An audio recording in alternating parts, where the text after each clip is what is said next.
ಸೀತಾ ಪರಿತ್ಯಾಗದಿಂದ ಬೆಂಡಾದ ಶ್ರೀರಾಮನ ಹೃದಯದಂತೆಯೇ ಅರಮನೆಯೆಲ್ಲವೂ ಬಿಕೋ ಅನ್ನಿಸುತ್ತಿತ್ತು. ಬೇಸತ್ತ ಲಕ್ಷ್ಮಣನಂತೆ ಪಟ್ಟಣವೆಲ್ಲವೂ ಮ್ಲಾನವಾಗಿತ್ತು. ಭರತನ ಮುಖದ ತೇಜವು ಇಳಿದು ಹೋದಂತೆ ದಾಸದಾಸಿಯರು ಕುಸಿದೇ ಹೋಗಿದ್ದರು. ತಾಯಿಂದಿರ ದುಃಖವನ್ನು ಹೇಳಿ ತೀರದು. ನೊಸಲನ್ನು ಬಡಿದುಕೊಂಡೇ ಮೌನವಾಗಿ ಕೌಸಲ್ಯ ಅತ್ತರೆ ಬಳಿಯೇ ನಿಂತ ಸುಮಿತ್ರೆಯು ಆಕೆಯನ್ನು ಅಳುತ್ತಲೇ ಸಮಾಧಾನ ಪಡಿಸುತ್ತಿದ್ದಳೆಂಬಂತೆ ಏನೇನೋ ಆಡಿಕೊಂಡೇ ಮರುಗುತ್ತಿದ್ದಳು. ಕೈಕೇಯಿಯಂತೂ ತನ್ನ ಹೀನತನವೇ ಮುಂತಾಗಿ ಆಡಿಕೊಳ್ಳುತ್ತಾ ಸೀತೆಯ ಕಷ್ಟವನ್ನು ಕುರಿತು ಆ ಇಬ್ಬರಲ್ಲಿಯೂ ಅಡಿಗಡಿಗೆ ಆಡಿಕೊಳ್ಳುತ್ತಾ ಅಳುತ್ತಿದ್ದಳು. ಹಾಗೆ ಅವರ ದುಃಖವನ್ನು ಹೆಚ್ಚಿಸುತ್ತಿದ್ದಳು. ಎಲ್ಲಿ ನೋಡಿದರಲ್ಲಿ ಸೀತಾದೇವಿಯ ಕುರಿತೇ ಮಾತು. ಆಕೆಯ ಪುಣ್ಯಕಥೆ, ಗುಣವರ್ಣನೆ, ಅನುರೂಪತೆ, ಭಾಗ್ಯ, ತ್ಯಾಗ, ಸಹನೆ ಎಲ್ಲವೂ ಬಿಡಿಬಿಡಿಯಾಗಿ ಒಟ್ಟಾಗಿ ನಿತ್ಯಪಾಠವಾಗತೊಡಗಿತು. ಬರಿದಾದ ಆ ಅಂತಃಪುರದ ಕದವನ್ನು ಭದ್ರಪಡಿಸಲಾಗಿತ್ತು. ಮುಚ್ಚಿದ್ದ ಬಾಗಿಲೇ ಸೀತೆಯ ಸಂಪತ್ತು ಒಂದಿಷ್ಟು ಹಾಳಾಗದಂತೆ ತಡೆದು ಹಿಡಿದಿದೆ ಎಂದು ಕೆಲವರಿಗೆ ಕಂಡರೆ, ಮತ್ತೆ ಕೆಲವರಿಗೆ ಸದಾ ತೆರೆದಿದ್ದ ಶ್ರೀರಾಮನ ಮನಸ್ಸು ಸೀತೆಗಾಗಿ ಮುಚ್ಚಿಯೇ ಹೊಂದುವುದೆಂಬುದನ್ನು ಕಾಣಿಸುತ್ತಿತ್ತು. ಆಕೆಯ ಯಾವ ವಸ್ತು ಒಡವೆಗಳನ್ನು ನೋಡಿದರೂ ಶ್ರೀರಾಮನಿಂದ ಪರಿತ್ಯಜಿಸಲ್ಪಟ್ಟ ಆಕೆಯನ್ನೇ ಕಲ್ಪಿಸಿಕೊಡುವಂತೆ ಗೋಚರಿಸುತ್ತಿದ್ದವು. ಉದ್ಯಾನವನವು ಕೂಡ ಸೀತಾ ವಿರಹದಿಂದ ಕಂಗೆಟ್ಟು ಹೋದಂತೆ ಅರಳಿದ್ದ ಹೂವುಗಳು ಅರಳಿಯೇ ಇದ್ದು ಒಣಗಿ ಮತ್ತಲ್ಲಿಯೇ ಬಿದ್ದು ರಾಶಿಗೊಂಡಿದ್ದವು. ಅಲ್ಲಿಯ ಶಿಲಾಸನಗಳು ಬರಿದಾಗಿ ಶೂನ್ಯಗೊಂಡಿದ್ದವು. ಸೀತಾರಾಮರ ವಿಹಾರ ಸ್ಥಳಗಳು ಆ ಭಾಗ್ಯವನ್ನು ಶಾಶ್ವತವಾಗಿ ಕಳೆದುಕೊಂಡಂತೆ ಕಳಾಹೀನವಾಗಿದ್ದವು. ಭೂಮಿಯು ವೈಶಾಖದಲ್ಲಿ ಉರಿದು ಹೋದರೆ ವರ್ಷಾಕಾಲದಲ್ಲಿ ನೆನೆದು ತಂಪುಗೊಳ್ಳುತ್ತದೆ. ಆದರೆ ಸೀತೆ ಇಲ್ಲದ ಬೇಗೆಯಿಂದಲೇ ಉರಿದಿದ್ದ ಸಾಕೇತವು ಅದೇ ದುಃಖಾಶ್ರುಧಾರೆಯಿಂದ ಇನ್ನಷ್ಟು ಯಾತನೆಗೊಳ್ಳುತ್ತಿತ್ತು. ಶ್ರೀರಾಮನು ಈ ಸ್ಥಿತಿಯನ್ನು ಗಮನಿಸಿದರೂ ತನ್ನ ಪ್ರಜೆಗಳನ್ನು ಸಂತೈಸಲು ತೊಡಗಲಿಲ್ಲ. ಮಾತ್ರವಲ್ಲ, ಈ ಕುರಿತು ಯಾರಲ್ಲಿಯೂ ಅವನು ಯಾವ ಮಾತನ್ನೂ ಆಡಲಿಲ್ಲ. ಅವನನ್ನು ಕಂಡು ಆ ಕುರಿತು ಯಾರೊಬ್ಬನೂ ಮಾತಾಡಲಿಲ್ಲ. ಆ ಧೈರ್ಯವೇ ಇರಲಿಲ್ಲ. ಏನು ಮಾಡಿಬಿಟ್ಟೆ ಮಗನೇ ಎಂದು ಒಮ್ಮೆ ತಾಯಿ ಕೌಸಲ್ಯೆಯು ಸಹಿಸಲಾರದೆ ಶ್ರೀರಾಮನನ್ನು ಕೇಳಿಬಿಟ್ಟಾಗ, ಪವಿತ್ರವಾದ ನಮ್ಮ ರಾಜಧರ್ಮವನ್ನು ಬಿಡಲಾರದೆ ನನ್ನ ಸೀತೆಯನ್ನು ತ್ಯಜಿಸಿಬಿಟ್ಟೆನು ಅಮ್ಮ. ರಾವಣನ ಬಂಧನದಲ್ಲಿದ್ದ ಸೀತೆಯನ್ನು ನಾನು ಬಿಡಿಸಿಕೊಳ್ಳುವಲ್ಲಿ ಅವನ ಪತ್ನಿಯಾದ ಸಾಧ್ವಿ ಮಂಡೋದರಿಯೂ ಕೂಡ ತನ್ನ ಸುವನ್ನು ನೀಗಿಕೊಳ್ಳಬೇಕಾಗಿ ಬಂದಿತ್ತು. ಮಾತ್ರವಲ್ಲ, ಅನಿವಾರ್ಯವಾಗಿ ರಾವಣನ ದೌಷ್ಟ್ಯವು, ಆಕಸ್ಮಿಕವಾಗಿ ನನ್ನ ಬಾಣವು ಅವಳ ದುರಂತಮಯವಾದ ಅಂತ್ಯಕ್ಕೆ ಕಾರಣವಾಗಿ ಪರಿಣಮಿಸಿದ್ದವು. ಪರಮ ಪತಿವ್ರತೆಯಾದ ಮಂಡೋದರಿಯ ಗಂಡನನ್ನು ಕೊಲ್ಲಲೇಬೇಕಾಗಿ ಬಂದು ಆಕೆಯ ಮರಣಕ್ಕೂ ಕಾರಣನಾಗಿ ಪರಿಣಮಿಸಿರುವ ಈ ಸೀತಾವಲ್ಲಭನಿಗೆ ತನ್ನ ದಾಂಪತ್ಯ ಸುಖವು ಎಷ್ಟು ದಿನ ಉಳಿಯಬಲ್ಲದು? ಹೇಗೆ ಶಾಶ್ವತವಾಗಿ ನಿಲ್ಲಬಲ್ಲದು? ಅಂತೆಯೇ ಸೀತೆಯನ್ನು ಪರಿತ್ಯಜಿಸುವ ಕಾರಣವು ಒಂದೇ ಹುಟ್ಟಿ ಈಗ ಕಾಣಿಸಿಕೊಂಡಿತು. ಏನು ಮಾಡಲಿ? ಪ್ರಜಾನುರಾಗವನ್ನು ಉಳಿಸಿಕೊಳ್ಳುವಲ್ಲಿ ರಾಜರಾಣಿಯರಿಬ್ಬರೂ ಸಮಾನವಾಗಿ ಬಾಧ್ಯರಲ್ವೇ? ಆದುದರಿಂದ ನಾವು ಒಬ್ಬರನ್ನೊಬ್ಬರು ಬಿಟ್ಟೇ ಇರಬೇಕಾದುದು ವಿಹಿತವು. ನಮಗೆ ಕಷ್ಟವಾಗುವುದು ನಿಜ. ತುಂಬಿದ ಬಸುರಿಯನ್ನು ನಿನ್ನ ಮಗನು ಬಿಟ್ಟು ಬಿಟ್ಟಾಗ ನಿನಗೇ ವ್ಯಥೆಯಾಗುವುದು ಸಹಜ. ಆದರೆ ಅಮ್ಮ, ಪ್ರಜಾಪಾಲನೆಯ ಕರ್ತವ್ಯದ ಮುಂದೆ ನಾವು ಮಾತ್ರ ಅನುಭವಿಸಬೇಕಾಗಿ ಬಂದ ಕಷ್ಟವೋ ದುಃಖವೋ ಅದು ಏತರದು. ನಾವು ನಮ್ಮ ಪೂರ್ಣಾರತೆಯಿಂದ ಮಾತ್ರ ರಾಜರಾಣಿಯರಾಗಿದ್ದರೆ ಅದು ನ್ಯಾಯವೆನಿಸಬಹುದು. ತಪ್ಪಿದರೆ ನಾವೇ ತಪ್ಪಿ ನಡೆದು ಮತ್ತೆ ಪ್ರಜೆಗಳನ್ನು ಪಾಲಿಸುವುದು ಹೇಗೆ? ಹೆಂಡತಿಯನ್ನು ಬಿಟ್ಟಾದರೂ ನಮ್ಮ ಜನರು ನಮ್ಮನ್ನು ನಂಬುವಂತೆ ನಾವು ವರ್ತಿಸುವುದು ಅಗತ್ಯವಾದುದರಿಂದ ನಾನು ಹಾಗೆ ಮಾಡಬೇಕಾಗಿ ಬಂತು. ಯಾರೋ ಒಬ್ಬನು ಆಡಿದ ಮಾತೆಂದು ನಾವು ಅದನ್ನು ಸರ್ವತಾ ಕಡೆಗಣಿಸುವುದು ಸರಿಯಲ್ಲ. ಇಂದು ಒಬ್ಬನು ಆಡಿದರೆ ನಾಳೆ ಇನ್ನನೇಕರು, ಮತ್ತೆ ಕೆಲವು ದಿನಗಳಲ್ಲೇ ಸಕಲರೂ ಆಡಿಕೊಳ್ಳಬಹುದು. ಮುಂದೆ ಅದೇ ನಿಮಿತ್ತದಿಂದ ನಾವು ಅಪಯಶಸ್ಸನ್ನು ಹೊಂದಲೇಬೇಕಾಗಬಹುದು. ಅದನ್ನು ತಡೆಯಲು ಸಾಧ್ಯವೇ ಇಲ್ಲ. ಹಾಗೆ ಬಲವಂತದಿಂದ ತಡೆಯುವುದು ಸರಿಯಲ್ಲ. ತಂದೆಗೆ ಮಗನಾದಂತೆ ರಾಜ್ಯಕ್ಕೆ ದೊರೆಯಾಗಿರಬೇಕಾದುದು ನ್ಯಾಯ.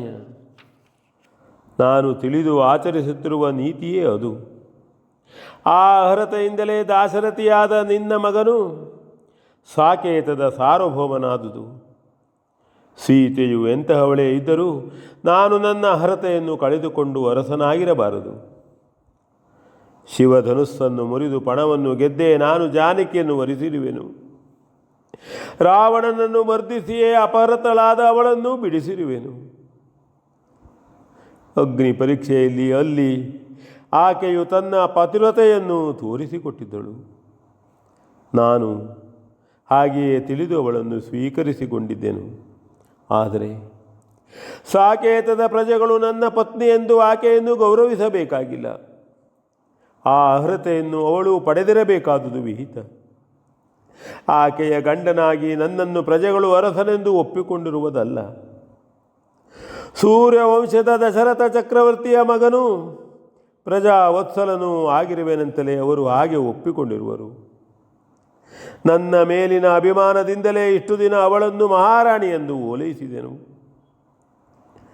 ಅದರ ಸತ್ತತೆಯು ಮನಗಂಡಾಗ ಅಪವಿತ್ರತೆಯ ಅಪವಾದದಿಂದ ಅರ್ಹತೆಯನ್ನು ಕಳೆದುಕೊಂಡ ಸೀತೆಯು ನನ್ನ ಪತ್ನಿಯೇ ಆಗಿದ್ದರೂ ಸಾಕೇತದ ಮಹಾರಾಣಿಯಾಗಿರಲು ಸಾಧ್ಯವಿಲ್ಲ. ಧರ್ಮವು ಅದನ್ನು ಒಪ್ಪದು. ನಾನು ಸೀತಾ ಸಹಿತನಾಗಿರುವುದು ನನಗಾಗಿಯೂ ಅವಳಿಗಾಗಿಯೂ ಮಾತ್ರವಲ್ಲದೆ ರಾಜ್ಯಕ್ಕಾಗಿ ಸರ್ವಥಾ ಅಲ್ಲ. ಗಂಡ ಹೆಂಡಿರು ನಾವಾದರೂ ರಾಜರಾಣಿಯರಾಗಿರಲು ಜತೆಯಾಗಿ ನಮಗೆ ಅರ್ಹತೆ ಇಲ್ಲ. ನಾನು ಅವಳನ್ನು ಬಿಟ್ಟಲ್ಲದೆ ಪೂರ್ಣಾರ್ಹತೆಯನ್ನು ಪಡೆಯಲಾರೆನು. ಅವಳು ನನ್ನೊಂದಿಗಿದ್ದರೂ ಪೂರ್ಣಾರ್ಹತೆಯನ್ನು ಪಡೆಯಲಾರಳು. ಹಾಗಾಗಿ ನನ್ನಿಂದ ಅವಳು ತ್ಯಜಿಸಲ್ಪಟ್ಟಾಗ ನನ್ನ ಪೂರ್ಣಾರ್ಹತೆಯನ್ನು ಅವಳೇ ತುಂಬಿಕೊಟ್ಟಂತಾಗುವುದು. ಒಮ್ಮೆ ದುಃಖವಾದರೂ ವಿಚಾರಾಂತ್ಯದಲ್ಲಿ ಅವಳೂ ಅದನ್ನು ತಿದ್ದಿಕೊಳ್ಳಬಲ್ಲಳು. ಪತಿಪರಾಯಣೆಯಾದ ಸೀತೆಯು ತನ್ನ ಗಂಡನು ಪರಿಪೂರ್ಣ ಅರ್ಹತೆಯಿಂದ ಸಾಕೇತದ ದೊರೆಯಾಗಿರುವಂತೆ ಈ ತ್ಯಾಗವನ್ನು ಕೈಗೊಳ್ಳುವುದೇ ವಿಹಿತವು. ಅವಳಾಗಿ ಎದ್ದು ನಡೆದರೂ ಪೂರ್ಣ ಸರಿಯೆನ್ನಿಸಲಾರದು. ನಾನು ಪರಿತ್ಯಜಿಸುವುದೇ ನ್ಯಾಯಮಾರ್ಗವು. ಆಕೆಯು ಅದಕ್ಕೆ ತ್ಯಾಗ ಬುದ್ಧಿಯಿಂದ ಅನುಕೂಲಳಾಗಿ ಹೊಂದಿಕೊಳ್ಳಬಲ್ಲಳೆಂಬುದನ್ನು ಮನಗಂಡೇ ನಾನು ಅವಳನ್ನು ಹಾಗೆ ತ್ಯಜಿಸಿ ಬಿಡಬೇಕಾಯಿತು. ಆಕೆಯು ಅನ್ಯಥಾ ಭಾವಿಸಿದರೆ ವರ್ತಿಸದೆ ನನಗೆಂತೂ ಧರ್ಮಪತ್ನಿ ಆಗಬಲ್ಲಳು. ಅಮ್ಮ, ಈ ಸೂಕ್ಷ್ಮವು ಅವಳಿಗೆ ತಿಳಿದಾಗ ಮತ್ತೆ ದುಃಖಕ್ಕೆ ಕಾರಣವಿಲ್ಲ. ಸದ್ಯ ವಿರಹವು ನಮ್ಮನ್ನಷ್ಟು ಚಿಂತೆಯಲ್ಲಿ ಮುಳುಗಿಸಬಹುದು. ಅದನ್ನು ಸಧೈರ್ಯವಾಗಿ ನಾವು ಅನುಭವಿಸಿಬಿಟ್ಟರೆ ಮತ್ತೆ ನಾವೆಂದೆಂದಿಗೂ ದುಃಖಭಾಜನರಾಗಲು ಅವಕಾಶವಿಲ್ಲ. ಕೈ ಹಿಡಿದ ಹೆಂಡತಿಯನ್ನು ಬಿಡಬಾರದೆಂಬುದು ಧರ್ಮವೇ ಆಗಿದ್ದರು ಗಂಡ ಹೆಂಡಿರು ಅನಿವಾರ್ಯವಾಗಿ ಸಂದರ್ಭವು ಒದಗಿ ಬಂದಲ್ಲಿ ಒಬ್ಬರಿಗೊಬ್ಬರು ಅನುಕೂಲರಾಗಿ ವರ್ತಿಸುವುದೇ ಧರ್ಮವು. ಈ ಧರ್ಮ ಸೂಕ್ಷ್ಮವನ್ನು ಅರಿತು ಆಕೆಯು ಅರಿತುಕೊಳ್ಳಬಲ್ಲಳೆಂದು ಧೈರ್ಯದಿಂದ ಆಕೆಯನ್ನು ತ್ಯಜಿಸಿದ್ದೇನೆ.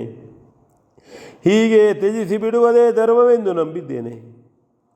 ಆಕೆಯು ಶುದ್ಧಾಂತಕರಣದಿಂದ ಇದನ್ನು ಒಪ್ಪಿಕೊಳ್ಳದಿದ್ದಾಗ ಮಾತ್ರ ನನ್ನ ಕಾರ್ಯವು ಭಂಗಗೊಳ್ಳಬಹುದು. ನಾನು ಕೈಗೊಂಡ ಧರ್ಮವನ್ನು ಎಂದಿಗೂ ಆಕೆಯು ಕೆಡಿಸಲಾರಳು. ನನ್ನ ಸಹಧರ್ಮಚಾರಿಣಿಯಾದ ಅವಳು ನನ್ನ ಆಚರಣೆಯನ್ನು ಒಪ್ಪಿ ಮನ್ನಿಸಿ ಅದರ ಪೂರಕಳಾಗಿರಬಲ್ಲನೆಂಬ ಪೂರ್ಣ ವಿಶ್ವಾಸವು ಅಮ್ಮ ನನ್ನ ಅಂತರಂಗದಲ್ಲಿ ಸದಾ ಸುಸ್ಥಿರವಾಗಿದೆ. ಇದನ್ನು ಹೆರವರ ಮುಂದೆ ಬಾಯಿ ಬಿಟ್ಟು ಆಡತಕ್ಕದ್ದಲ್ಲ. ಸುವಿಚಾರಿಗಳು ಮನನ ಮಾಡಿಕೊಳ್ಳಬಲ್ಲರು. ಹೆತ್ತ ತಾಯಿಯಾದ ನಿನ್ನಲ್ಲಿ ಮಾತ್ರ ಹೃದಯವನ್ನೇ ತೆರೆದಿಟ್ಟು ನಿವೇದಿಸಿಕೊಳ್ಳಲು ಭಿನ್ನಯಿಸಿಕೊಂಡೆನು. ಅನ್ಯಥಾ ಭಾವಿಸಬೇಡ. ಬಹುಮಂದಿಯ ಹಿತವನ್ನು ಸಾಧಿಸುವಲ್ಲಿ ನಮಗೆ ಕಷ್ಟವೇ ಪ್ರಾಪ್ತಿಸಿದರೂ ಸಂತೋಷದಿಂದ ಅದನ್ನು ಅನುಭವಿಸಬೇಕು. ಅದರಿಂದ ಪರಿಣಾಮದಲ್ಲಿ ಸುಖವಿದೆ. ಅಂತೆಯೇ ಅದು ಧರ್ಮ ಎಂದು ಪರಿಗಣಿಸಲ್ಪಟ್ಟಿದೆ. ಎಂದೆಂದಿಗೂ ಅಂತರಂಗದಲ್ಲಿ ಬೇರೆತನವಿಲ್ಲದೆ ಸೀತಾರಾಮರು ನಿರ್ದಿಷ್ಟವಾದ ಪ್ರಜಾಪಾಲನ ಕರ್ತವ್ಯದಲ್ಲಿ ಅನಿವಾರ್ಯವಾಗಿ ಬಂದೊದಗಿದ ಈ ವ್ಯಥೆಯನ್ನು ಸಮಭಾಗಿಗಳಾಗಿ ಅನುಭವಿಸತಕ್ಕವರು. ಅಂತೆಯೇ ಒಂದಾಗಿ ಆ ಕಾರ್ಯವನ್ನು ಪೂರೈಸತಕ್ಕವರು. ಅದಕ್ಕಾಗಿಯೇ ನನ್ನ ಕಾರ್ಯದ ಹೊಣೆಯು ಅವಳ ಮೇಲಿದೆ ಎಂದು ಲಕ್ಷ್ಮಣನಲ್ಲಿ ಆಕೆಗೆ ತಿಳಿಸುವಂತೆ ಸೂಚಿಸಿದ್ದೇನೆ. ನನ್ನ ಸೀತೆಯು ಅದನ್ನು ಅರಿತುಕೊಳ್ಳಬಲ್ಲಳು. ಆ ಭರವಸೆಯೂ ನನಗಿದೆ. ಆದುದರಿಂದ ರಾಮನು ಸೀತೆಯನ್ನು ತ್ಯಜಿಸಿ ಬಿಟ್ಟನು ಎನ್ನುವಲ್ಲಿ ದುಃಖವು ಕ್ಷಣಿಕ, ಸುಖವೂ ಶಾಶ್ವತ. ಕೆಲವೇ ದಿವಸಗಳಲ್ಲಿ ಮನಸ್ಸು ಹಗುರ ಆಗಬಲ್ಲದು. ಮಾಡಿದ ಕೆಲಸದಲ್ಲಿ ಸರ್ವತಾ ತಪ್ಪಿಲ್ಲ. ಆದರೆ ಒಮ್ಮೆ ದುಃಖವು ತಪ್ಪಿದ್ದಲ್ಲ, ಏನು ಮಾಡಲಿ? ಹಾಗೆಯೇ ಆಗಬೇಕಾದದ್ದು ಆಗಿದೆ ಎಂದು ಶ್ರೀರಾಮನು ತನ್ನ ನಡವಳಿಯ ಸೂಕ್ಷ್ಮವನ್ನು ಎತ್ತಾಕೆಯಲ್ಲಿ ಭಿನ್ನಯಿಸಿಕೊಂಡಿದ್ದನು. ಅಂತೆಯೇ ತನ್ನಳಲನ್ನು ಹುದುಗಿಟ್ಟುಕೊಂಡು ಶ್ರೀರಾಮನು ನಿರ್ಲಿಪ್ತನಂತೆ ವ್ಯವಹರಿಸುತ್ತಿದ್ದನು. V N Bhagwat Baraballi.